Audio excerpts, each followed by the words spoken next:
지난 4일부터 만 65세 이상 어르신들과 생후 6개월에서 12개월 미만 영아들을 대상으로 한 독감 무료 예방접종이 시작됐습니다. 그런데 노인이 많이 거주하는 지역에선 독감 백신이 부족하다는 얘기가 나오고 있는데요. 왜 이런 일이 빚어졌는지 고려대 안산병원 감염내과 최원석 교수와 얘기 나눠봅니다. 네, 어서 오세요. 네, 안녕하세요. 네, 작년에 이어서 올해도 이 어르신들이 많이 사는 지역에서 네, 독감 네. 백신이 동이 났다는 얘기가 나오고 네, 있어요. 네. 뭐가 문제일까요? 네, 사실은 그래도 작년에 비해서는 올해 접종 계획이 조금 더 세분화돼서 초기 혼란은 많이 줄어들었다고 생각하는데요. 여전히 이제 지역별로 수요와 공급의 불균형이 좀 있지 않았나 이렇게 생각을 합니다. 사실 뭐 지역적으로 그런 수요의 예측을 한다는 게 쉬운 일은 아닌데 그런 정책이나 계획들이 조금 더 세분화될 필요가 있지 않나 이런 생각을 합니다. 그러니까 지역별로 수요 예측이 잘못됐을 뿐 전체적인 수량으로 봤을 땐 부족하진 않다는 얘기인가요? 네, 그렇죠. 사실 이제 최근에 몇 해를 보더라도 실제로 전체 인플루엔자 백신의 공급 자체가 부족했던 적이 많지는 않거든요. 실제로 접종 후기로 넘어가면 접종하지 못해서 남는 백신들도 있습니다. 그러니까 이제 전체 공급이 부족했다라기보다는 접종 초기에 많은 분들이 몰리기 때문에 그 시기에 지역에 따라서 수요와 공급의 불균형이 좀 있지 않았나 이렇게 생각을 합니다. 네, 그렇군요. 이 몸이 불편한 어르신들이 독감 예방 주사를 맞으러 갔다가 헛걸음하는 경우가 있어서는 안 되겠죠. 이 주변 병원의 백신이 얼마나 남았는지 인터넷 예방접종 도우미 사이트에서 검색이 가능하다고 하니까 미리 검색을 해보시고요.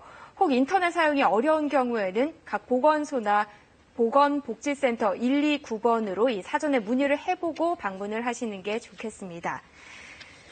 네, 그런데 흔히 독감을 독한 감기라고들 알고 있잖아요. 네네. 하지만 독감은 감기와는 다른 거잖아요. 네네. 어떻게 다른가요? 이제는 많은 분들이 좀 알고 계시다고 생각하는데요. 제일 중요한 건 원인이 다르다라는 거죠. 감기의 정확한 의학적인 용어는 상기도 감염입니다. 그러니까 이제 상기도의 여러 가지 바이러스, 뭐 라이노 바이러스나 코로나 바이러스, 아데노 바이러스 이런 다양한 바이러스 또는 세균이 감염을 일으키는 걸 다 통칭해서 부르는 게 상기도 감염, 감기가 되겠고요. 이제 독감이라는 거는 정확한 의학적 용칭은 인플루엔자인데요. 네. 이 인플루엔자 바이러스, 이 바이러스에 의해서 생기는 급성 열성 호흡기 감염, 이제 이걸 독감이라고 흔히들 말씀을 하시는 거죠. 네. 그렇지만 이 독감과 감기가 증세가 좀 비슷하기 때문에 네. 헷갈리시는 면도 있는 것 같은데요. 네. 어떻게 구분할 수 있을까요? 네, 먼저 사실 증상만 갖고 말한다면 두 가지를 정확하게 한 가지 증상 또는 어떤 것으로 정확하게 감별하는 것은 어렵습니다. 네. 이제 감기 같은 경우에는 흔히들 뭐 콧물이 좀 나거나 코가 막히거나 기침이 좀 있거나 뭐 미열이 있거나 이런 것들을 이야기하게 되고요. 대개 독감, 인플루엔자는 이거보다 증상이 좀 많이 심하죠. 그래서 고열이 있고 몸이 많이 쑤시고 목이 아프고 이제 이런 것들이 생기기 마련입니다. 다만 말씀드린 것처럼 증상만으로는 정확하게 구분하는 것은 어렵기 때문에 의심되는 증상이 있다면 진료를 받고 또 필요에 따라서 검사를 받으시는 게 좋을 것 같습니다. 네, 때에 따라서는 이 몸살과 좀 착각하기도 쉬운데요. 독감이 기침 없이 열과 근육통으로만 나타나기도 하나요? 네, 저희가 인플루엔자 환자분들, 독감 환자분들의 자료를 좀 조사를 해보면 가장 흔하게 나타나는 증상은 기침 그리고 열 이런 증상이거든요. 그러니까 이제 호흡기 증상이 없다면 다른 질환의 가능성을 염두는 해야 되는데요. 우리가 독감의 유행 시기, 인플루엔자 유행 시기에는 이런 증상이 있는 분들, 열이 있다면 또 몸이 많이 쑤신 근육통과 같은 증상이 있다면 일단 독감의 가능성을 염두에 둘 필요는 있습니다. 네. 감기에 걸렸을 때는 약을 먹지 않고도 좀 푹 네. 쉬기만 해도 낫는 경우가 있는데요. 독감은 어떤가요? 사실 독감, 인플루엔자라고 하더라도 젊고 건강한 사람은 본인의 면역력으로 나을 수 있습니다. 꼭 약을 먹지 않아도요. 그렇지만 이제 문제는 기저질환이 있거나 면역 기능이 저하되어 있거나 연세가 많으신 이런 분들이죠.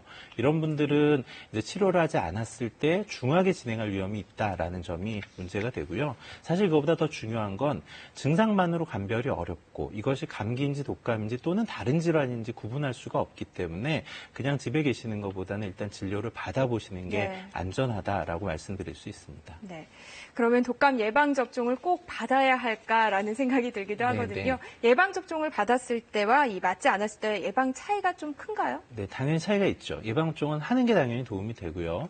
특히 고위험군에 해당되는 분들, 저희가 연세가 많은 분들, 질환이 있는 분들, 이런 분들은 당연히 백신을 꼭 맞으시는 게 좋은데요. 일반적으로 백신을 접종했을 때 기대할 수 있는 예방 효과는 한 60에서 80% 정도가 됩니다. 그런데 이제 그냥 걸리지 않는 것뿐만이 아니라 걸렸을 때 중하게 진행하거나 합병증이 생길 위험도 낮춰줄 수 있기 때문에 그런 면에서 접종하는 것이 훨씬 더 이롭다라고 말씀드릴 수 있습니다. 네, 그럼 저처럼 좀 젊고 건강한 사람은 맞지 않아도 될까요?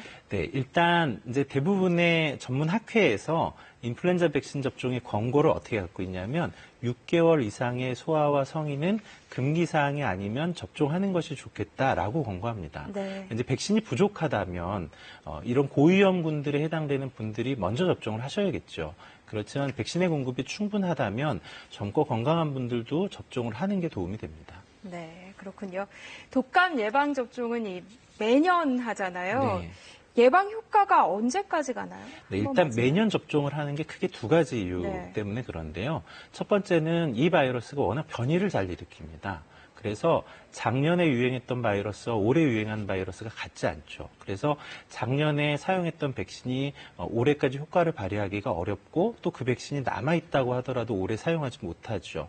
또 한 가지는 말씀하신 것처럼 유행 언제까지 이게 지속될까의 문제인데요. 아직 이 독감 백신은 이제 지속할 수 있는 기간이 한 6개월 정도로 길지 않습니다. 네. 그래서 접종을 하게 되면 이제 그 절기만 예방해 줄 수 있는 것이고 내년이 되면 새로 접종을 해야 되는 거죠. 네.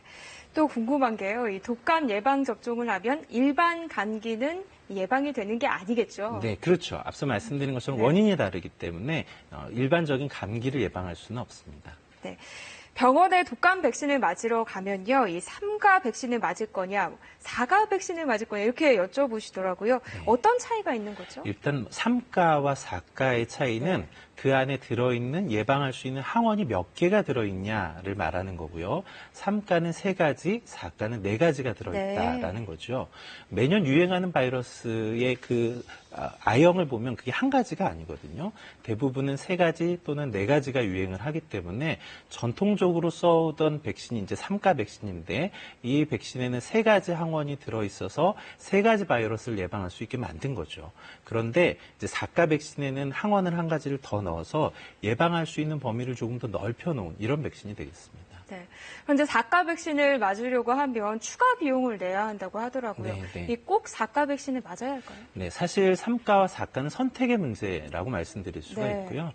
아직 뭐 WHO 세계보건기구 같은 곳에서 권고하는 표준은 3가죠. 그러니까 이제 3가 백신을 맞았더라도 기본적인 예방할 수 있는 조치는 취한 거다라고 말씀드릴 수 있고요. 네. 다만 이제 4가 백신이 3가 백신에 비해서 뭐 이상 반응이 더 많다거나 그러지는 않고 예방할 수 있는 범위는 조금 더 넓기 때문에 비용에 따른 부담이 많지 않으시다면 4가를 선택하는 것도 가능하다라고 생각합니다. 네.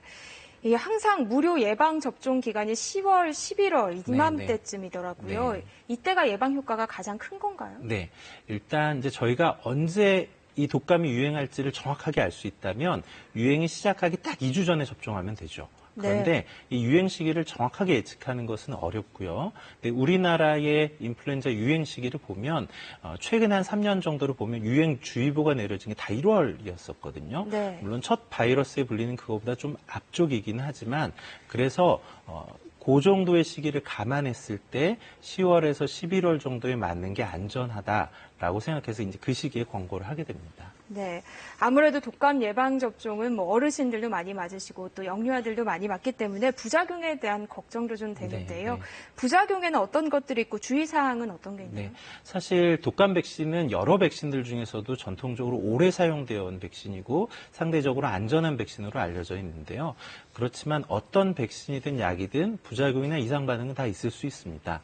일반적으로 주사로 맞는 백신의 경우에 주사 맞은 부위가 좀 붓거나 빨개지거나 아프거나 또는 온몸에 열이 나거나 몸이 쑤시거나 피곤하거나 이런 증상이 생길 수가 있겠고요. 근데 이제 이런 증상들은 시간이 지나면 저절로 좋아지기 때문에 대부분은 크게 우려하지는 않으셔도 되고 중요한 게 백신을 구성하고 있는 성분에 중증의 알레르기 반응이 있을 때, 이럴 때는 백신을 접종하고 나서 아나필락시스라고 부르는 쇼크가 생겨나는 경우가 있거든요.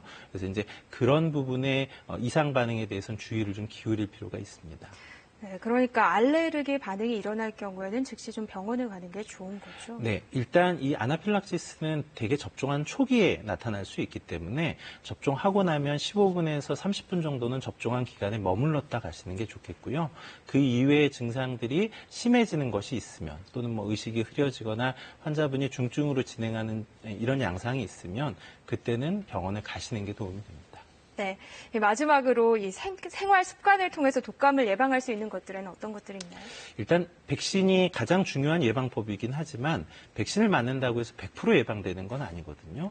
그래서 일반적으로 호흡기 감염 질환을 예방할 수 있는 조치들을 잘 하셔야 되는데 이런 게 사실 특별한 것은 아닙니다. 저희가 일반적으로 잘 알고 있는 것들이죠. 건강한 생활 습관을 갖고 규칙적인 생활하고 적당한 운동을 하고 그다음에 백신을 접종하는 것이고요. 사실 걸리지 않은 분들보다 더 주의를 기울여 주셔야 되는 분들은 증상이 있는 분들인데 이런 분들의 경우에는 본인이 다른 사람에게 감염을 전파시키지 않도록 기침이나 재채기를 할 때 입을 잘 가리고 한다든가 증상이 있으면 빨리 병원에 방문하신다든가 이제 이렇게 하시는 것이 중요할 것 같습니다. 네, 독감과 독감 예방법 최원석 교수와 함께 알아봤습니다. 고맙습니다. 네.